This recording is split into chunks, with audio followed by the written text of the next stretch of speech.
Du coup, je vais vous présenter un sujet sur l'ALR et la récidive métastatique en chirurgie carcinologique.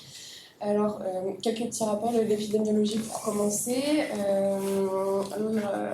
Il faut savoir que l'incidence des cancers en France et partout dans le monde a quasiment doublé sur les 30 dernières années pour être actuellement la deuxième cause de mortalité en Europe après les maladies cardiovasculaires. Les cancers les plus fréquents en Europe, ça va être le cancer de prostate et le cancer de poumon chez l'homme et le cancer du sein et le cancer colorectal chez la femme. Ici, je me concentrerai principalement sur le cancer de prostate, le cancer du sein et le cancer colorectal. Je n'aborderai pas spécifiquement le cas du cancer du poumon.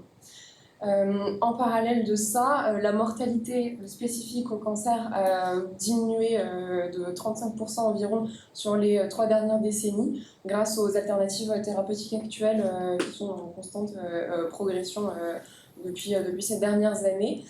Malgré tout, le taux d'incidence spécifique de la récurrence pour chaque cancer a quasiment pas bougé depuis ces dernières années pour atteindre 30% dans le cancer de la prostate, 4 à 20% selon les séries dans le cancer du sein et puis 5% dans le cancer colorectal, ce qui fait que tout cancer confondu, la survie relative à 5 ans est de 55% en moyenne.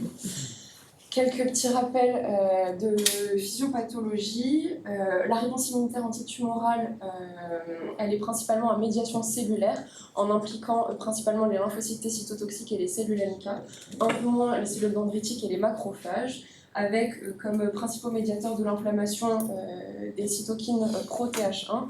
Juste pour rappel, le cytokine TH1, c'est plutôt la médiation cellulaire.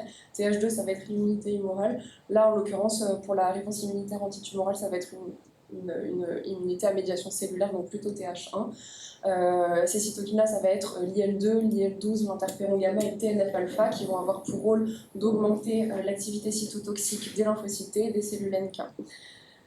L'immunité humorale, donc les lymphocytes TH2, est beaucoup moins impliquée dans la réponse immunitaire antitumorale. De manière un peu paradoxale en périopératoire et en peropératoire, en fait, ça va être un moment assez à risque de progression tumorale et métastatique par le biais de différents mécanismes.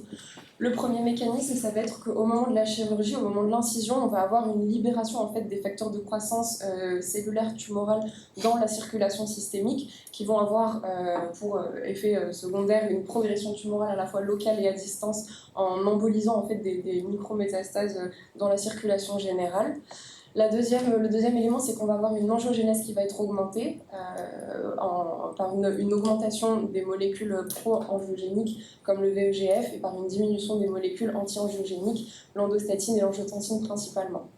Le troisième élément, c'est que le périopératoire et le peropératoire, c'est une période de stress durant laquelle on va avoir une stimulation bêta-adrénergique et une hyperactivité de l'axe hypothalamo-hypophysaire, ce qui va faire qu'on va avoir une hypersécrétion des hormones de stress, le cortisol, l'adrénaline, la noradrénaline.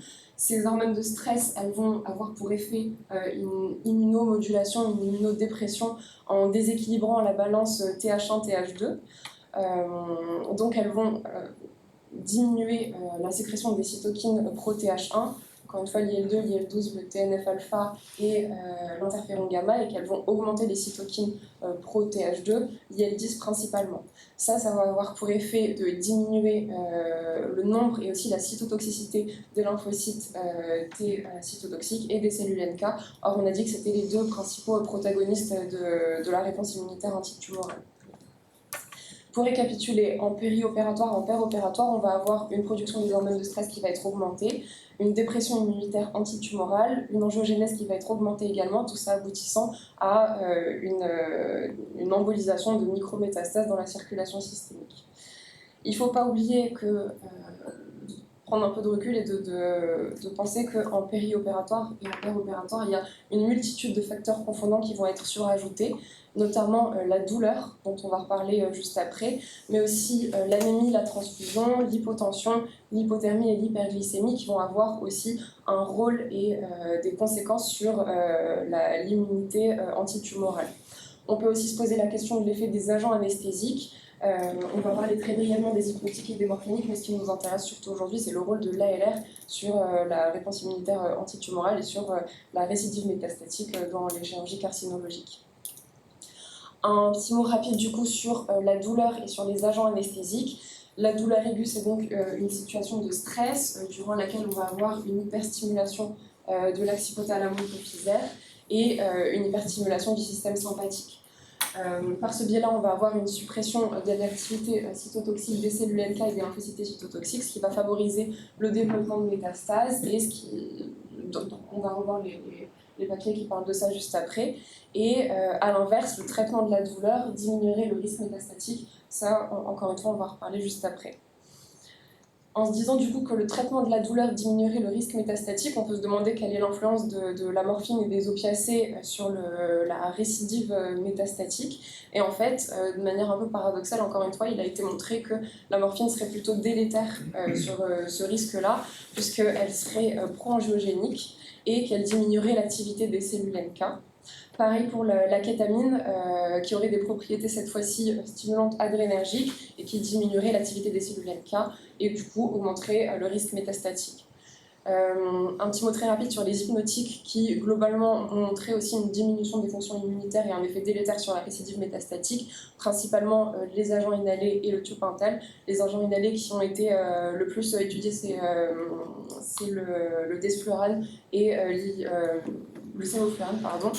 Et finalement, la molécule qui est la plus neutre sur le système immunitaire et sur le risque de récidive métastatique, c'est le propofol, qui a montré ni un effet bénéfique ni un effet délétère sur ce risque-là. Alors on va se concentrer du coup un peu plus sur l'ALR et sur le rationnel derrière cette problématique-là. Et pour ça, je me permets de vous soumettre un petit QCM sur le rationnel de l'utilisation d'une ALR dans la chirurgie carcinologique. Alors, je pense qu'on va faire ça à main levée en répondant au vrai ou au faux.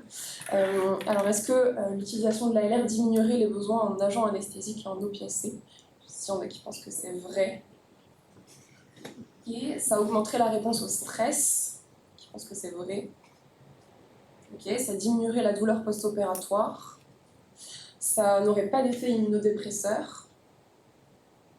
Et ça augmenterait le risque de survenue de métastases liées au opératoire. Alors effectivement, l'ALR diminue les besoins en agents anesthésiques et en opiacés de manière assez intuitive. En fait, ça diminue la réponse au stress en diminuant la douleur post-opératoire. Ça n'aurait pas d'effet immunodépresseur, on va y revenir après. Et finalement, en fait, ça aurait tendance à plutôt diminuer le risque de survenue de métastases liées au opératoire. Je vais vous présenter quelques études expérimentales d'abord. Une première étude parue en 2001 où en fait, ils faisaient des laparotomies sur des rats qui étaient sous anesthésie générale par allotane. En même temps que l'anesthésie et que la chirurgie, ils injectaient par voie intraveineuse des cellules tumorales qui avaient une appétence particulière pour le tissu pulmonaire, et puis ils regardaient le pourcentage de rétention de cellules métastatiques dans les poumons. Il y avait plusieurs groupes. Alors en blanc, les deux groupes en blanc sur ce diagramme-là, c'est les groupes contrôle. Le groupe C, où en fait ils faisaient strictement rien d'autre aux souris, elles étaient en arcage et juste ils leur injectaient des cellules tumorales en IV. Et le groupe A juste à côté, où c'était le deuxième groupe contrôle, où cette fois-ci ils faisaient juste une anesthésie générale en plus de l'injection intraveineuse des cellules tumorales, et ils faisaient pas de chirurgie. Les trois groupes à côté, c'est les groupes qui sont étudiés. Le premier groupe, un groupe où ils faisaient juste une anesthésie générale au moment de la chirurgie. On voit que c'est le groupe où il y a le plus de rétention de cellules métastatiques pulmonaires. Le deuxième groupe où ils faisaient de la morphine par voie systémique en plus de l'anesthésie générale. Et on voit que le pourcentage de rétention cellulaire métastatique était un petit peu diminué. Le troisième groupe, le groupe où ils faisaient l'arachide plus l'AG, et on voit que c'est le groupe où on avait le moins de rétention cellulaire métastatique pulmonaire. Tous les résultats dans cette étude étaient significatifs. Une deuxième étude où ils faisaient à peu près la même expérience, des souris avec une laparotomie, trois groupes, un groupe contrôle, un groupe où ils faisaient une AG seule, un groupe où ils faisaient une AG et une rachie, et cette fois-ci ils injectaient en IV des cellules tumorales qui avaient une appétence spécifique du tissu hépatique. Et en fait, ils faisaient une hépatectomie à distance de la chirurgie et ils comptaient le nombre de métastases hépatiques à la surface du foie et ils faisaient un pourcentage en fonction de ça. Et ce qu'on voyait, c'est que dans le groupe où les souris étaient seulement sous anesthésie générale, le nombre de métastases hépatiques était augmenté, 34% versus 15% dans le groupe contrôle. Par contre, quand on faisait une rachianesthésie en plus de l'AG, le nombre de métastases hépatiques était diminué, 20%. On voit que ce nombre se rapproche beaucoup plus de celui du groupe contrôle que de celui du groupe AG seul. Dans cette étude, ils étudiaient aussi l'activité cytotoxique des lymphocytes T et des cellules NK. Un diagramme qui vous montre le pourcentage de cytotoxicité dans les différents groupes. Le groupe contrôle qui est la courbe tout en haut. Le groupe où les souris subissaient la chirurgie seulement sous AG. Et on voit que c'était dans ce groupe-là que la cytotoxicité était la moins importante.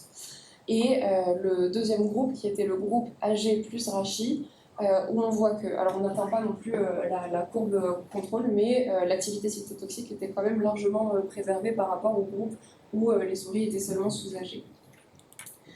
Une dernière étude, une étude prospective en 2012 qui s'intéresse au cancer de l'ovaire chez des patientes qui subissaient une ovariectomie et qui étaient randomisées dans deux groupes, soit elles recevaient une AG seule, soit une AG plus une périthoracique. Et ils étudiaient l'effet de la péri sur la cytotoxicité des cellules NK et sur la réponse cytokinique. Et ce qu'on voit, c'est que dans le groupe où les patientes avaient une péridurale, la cytotoxicité des cellules NK était augmentée. Les cytokines pro-tumorigéniques étaient diminuées, donc IL-8 et IL-1β, et les cytokines anti-tumorigéniques étaient augmentées, l'IL-10 et l'interféron gamma principalement. Il y a d'autres papiers qui font globalement la même chose, qui retrouvent des résultats similaires, je ne vais pas les détailler ici, mais on avait des résultats similaires pour le cancer du côlon, le cancer de l'estomac et les cancers ORL. Alors, est-ce qu'on a des données cliniques sur le sujet? La réponse est oui, c'est principalement des essais rétrospectifs. Le premier dont je vais vous parler, c'est une étude qui s'intéresse au bloc paravertébral dans le cancer du sein, qui est parue en 2006, une analyse rétrospective avec un suivi sur 36 mois, des patientes qui avaient une mastectomie, plus ou moins un curage axillaire pour un cancer du sein.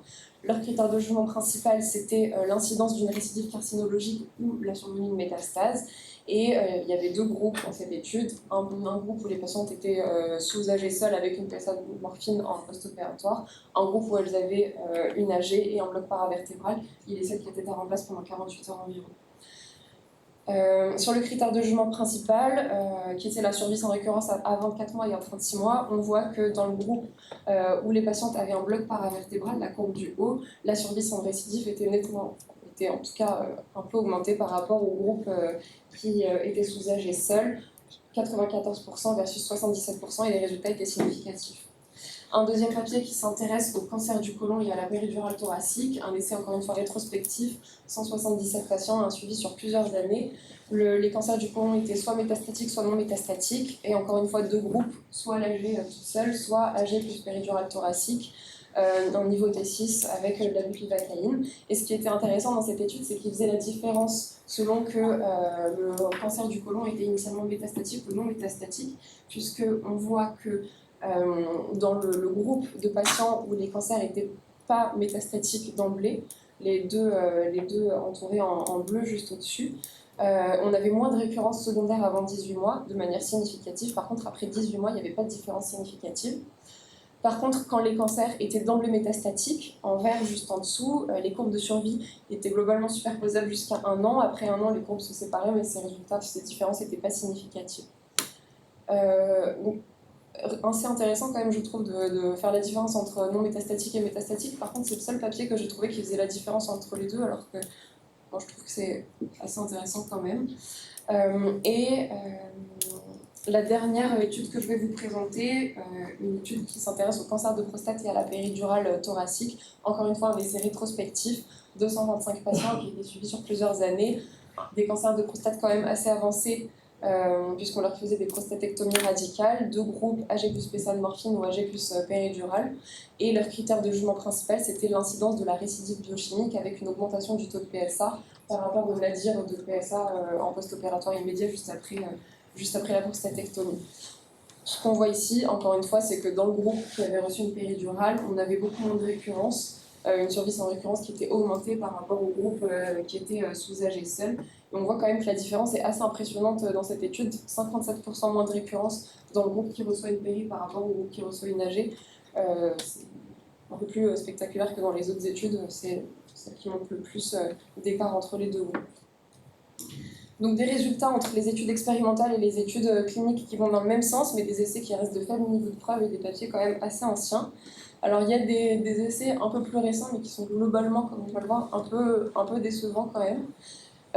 Beaucoup de méta-analyses, 5-6 méta-analyses qui incluent une quinzaine d'études, des études rétrospectives pour la plupart, une quinzaine d'études rétrospectives, dont les 3 dont je vous ai parlé juste avant, qui retrouveraient toutes les méta-analyses, finalement pas de différence significative entre AG et ALR. Mais toutes ces méta-analyses, elles ont plusieurs limites en commun, qui sont qu'elles incluent tout type de cancer, différents types d'ALR, que ce soit des péris, des rachis, des blocs ou autres, des cancers à tous les stades et des cancers métastatiques ou non métastatiques. Or, on a vu que ce serait quand même intéressant de faire la différence entre les deux. Je vais vous présenter ensuite une étude un peu plus récente qui date de 2011, qui en fait, dont les données sont extraites d'un autre essai qui était un essai prospectif randomisé qui s'intéressait à l'AG versus la péri sur la mortalité et les complications post-opératoires majeures en chirurgie abdominale.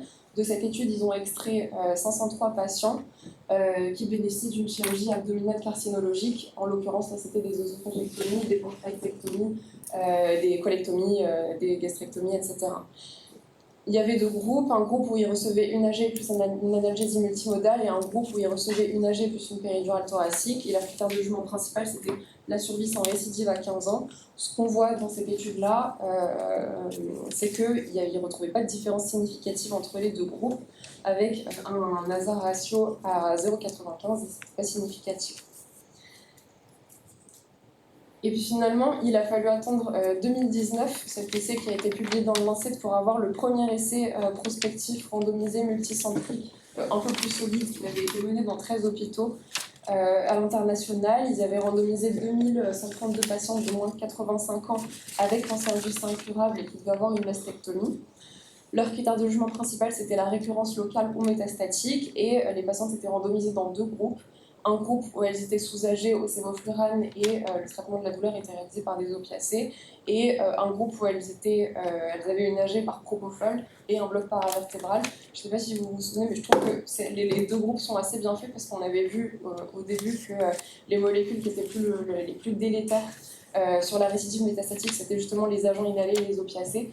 Et la molécule qui était la plus neutre, c'était le propofol qu'ils ont mis dans le groupe où ils étudiaient le bloc paravertébral. Donc je trouve que c'est quand même assez bien fait. Et en fait, ce papier-là, il retrouve non plus pas de différence significative sur la récidive, avec 10% de récidive dans chaque groupe, et des résultats qui n'étaient pas significatifs. Je vous présente une toute dernière étude, c'est l'étude la plus récente sur la question qui date de 2021, une étude ancillaire d'une étude chinoise où ils faisaient un suivi en 5 ans en chirurgie majeure non cardiothoracique. Pareil pour les patients étaient globalement superposables à l'avant-dernière étude qu'on avait vue, donc c'était la chirurgie principalement abdominale. Ils étaient randomisés en deux groupes, AG ou AG plus ALR. Leur critère de jugement, c'était la récidive et la survie d'une métastase. Ils ne retrouvaient pas de différence significative sur la survie à long terme. Mais ce qui est intéressant dans cette étude, c'est surtout les critères de jugement secondaires, qui étaient l'évaluation cognitive et la qualité de vie à 3 ans. Et alors, ils ne retrouvaient pas de différence significative sur le plan cognitif à 3 ans, mais les patients avaient quand même des scores de qualité de vie physique et psychologique qui étaient plus élevés dans le groupe AG plus ALR et un taux de délirium au cours des 7 premiers jours qui était inférieur dans le groupe où les patients recevaient une ALR. Des résultats qui sont quand même intéressants. Pour conclure, on a vu que l'utilité de l'ALR dans la prévention de la récidive métastatique, elle faisait encore débat et elle restait encore à prouver. On a un rationnel physiopathologique qui est quand même assez solide par le biais de l'immunomodulation et de l'absence d'immunodépression, ou en tout cas la diminution de l'immunodépression qui est liée au péropératoire et à la chirurgie. On a principalement des essais qui sont expérimentaux et des essais rétrospectifs qui montrent qu'il y aurait une diminution de l'incidence de la récidive métastatique, mais les essais prospectifs bien menés sont assez peu nombreux et pour l'instant non significatifs, peut-être encore insuffisants pour conclure. Mais on peut penser quand même que l'ALR aurait un réel intérêt en termes de qualité de vie et de réhabilitation post-opératoire et que finalement ça serait un argument suffisant à lui seul pour utiliser l'ALR en chirurgie carcinologique.